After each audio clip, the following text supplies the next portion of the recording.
আজকে রাজ্য সরকারের তরফে যেটা প্রথমে বলা হয় যে এই মামলা করার অধিকার শিক্ষক সংগঠনের নেই, কারণ কখন পরীক্ষা নেবে না নেবে সেটা বোর্ডের একান্তই সিদ্ধান্ত, সেখানে শিক্ষক সংগঠন কিছু বলবার এখতিয়ার নেই।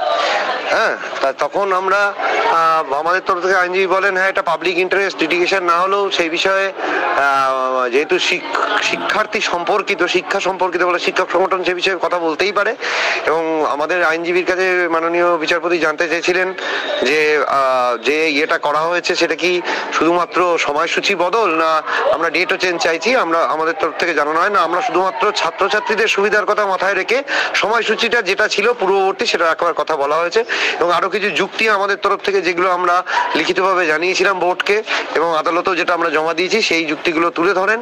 এবং আদালত অলমোস্ট অল মাননীয় বিচারপতি এ বিষয়ে তিনি সহমত প্রকাশ করেন এবং তিনি বোর্ডের কাছে জানতে চান যে এই বিষয়ে তাদের সিদ্ধান্ত আগামীকাল, বোর্ডের যিনি উকিল ছিলেন, যে আগামীকাল সকাল 10:30টার মধ্যে তাকে আদালতকে জানাতে হবে যে বোর্ড এই বিষয়ে সিদ্ধান্ত কি নিতে চলেছে তাদের এই আবেদনের ভিত্তিতে, এবং তারপরে তিনি রায়দান করবেন।